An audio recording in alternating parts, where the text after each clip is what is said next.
A energia sexual, ela é formada por 3 elementos: por aquilo que nós comemos, pela nossa alimentação, pelo ar que nós respiramos e pelo que pensamos e sentimos. Que você poderia dizer, Marcos, sobre Hum. essas? A linha está muito interessante, porque como a gente tem falado, né, pessoal, o objetivo desse programa, desse podcast, é levar você a aprofundar. Nós não somos capazes de aprofundar tanto esse assunto nesse canal, nem é o lugar e a forma da gente fazê-lo. Por isso a gente sempre indica, né, que a pessoa vá até algum lugar, uma sede, está disponível na sua cidade.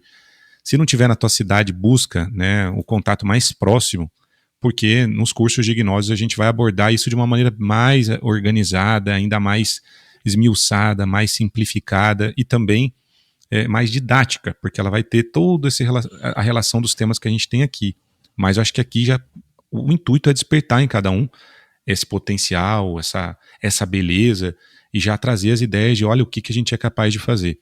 A linha de estudo tá bacana, porque se a gente pensa no nosso corpo, então, como aquele laboratório, tem alguns ditos, né, alquimistas, que vão falar, né, dentro desse laboratório humano, né, desse vitriolo, como é chamado também dentro da cultura alquimista, a gente precisa criar uma matéria-prima.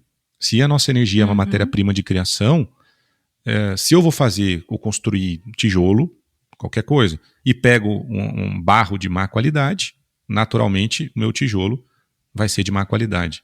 Se eu vou construir um vidro e pego areia ou pego insumos de má qualidade, o vidro vai ficar de má qualidade, né? E a mesma coisa é nós. Se a gente quer criar um espírito, uma alma, e a gente tem que ter uma matéria para criar isso, porque nada surge do nada, já dizia Lavoisier, né? A gente precisa ter algo para transformar. Então isso já é estudado e sabido, a energia tem que se transformar. E se a E a energia não... alquimia, Marcos, só um parênteses, né? Que a alquimia é a ciência das transmutações. A gente não mencionou a palavra transmutação, que Exatamente. seria transformar algo denso em algo mais sutil. Transformar Uhum. esse chumbo no ouro. Exato. Seria transformar a matéria densa numa energia espiritual ou uma sexualidade mais grosseira e densa em algo divino, sagrado. Acho que é interessante a gente introduzir esse termo transmutação, porque na Transmutação. natureza existem muitas transmutações. Os 4 elementos estão sempre realizando transformações. E dentro do nosso corpo Mesma também, coisa. esses elementos vão se transformar. O alimento que a gente consome entra nesse laboratório e passa por toda uma transmutação, uma transformação para produzir a energia sexual. Mas Então a pode continuar. gente, a gente, já vou devolver a palavra ao Marcos, mas só para ficar bem didático, a gente colocou um terceiro fundamento, né? Eu estava falando de 2, mas aí foi muito oportuno e propício a Laís ter colocado um fundamento anterior.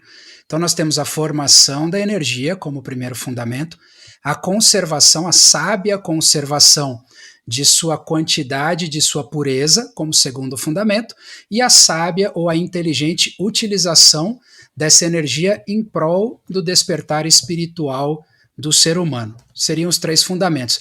Marcos, por favor, volta para a gente no primeiro fundamento, a formação da energia, onde a Laís pontuou que são 3 os alimentos que contribuem para a formação dessa energia: o que nós comemos e bebemos, o ar que nós respiramos, a maneira como nós respiramos, a qualidade do ar, etc., e o que nós pensamos e sentimos. Então, nós estamos aqui no primeiro fundamento. Vamos esmiuçar bem esse fundamento antes da gente passar para o segundo e para o terceiro.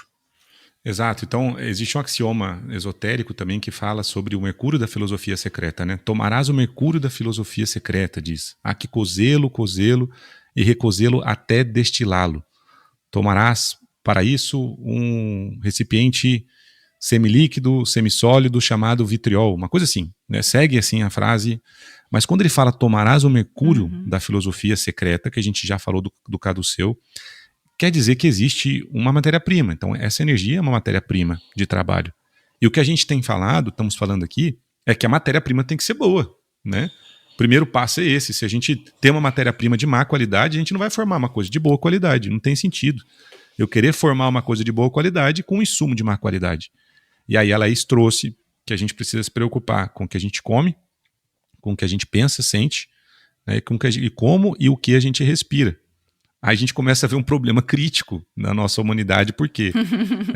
Né, porque a gente foi...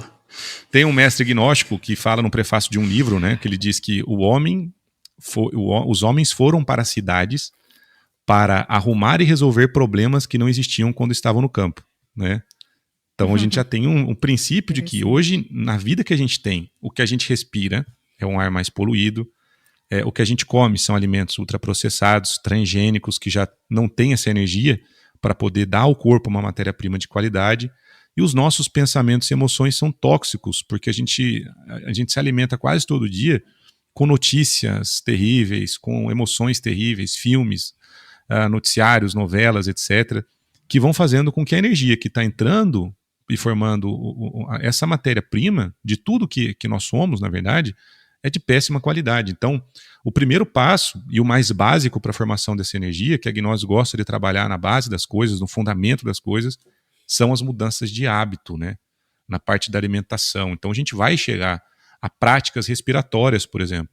Mas antes de falar do que são práticas de transmutação, do que fazer com essa energia, que vai estar lá no próximo passo, já seria o terceiro fundamento, a gente precisa primeiro conversar aqui sobre como fazer uma matéria-prima. Esses hábitos baseados em comida, em refeições, baseado na respiração e baseado nos pensamentos. Como é que a gente resolve essa equação, galera?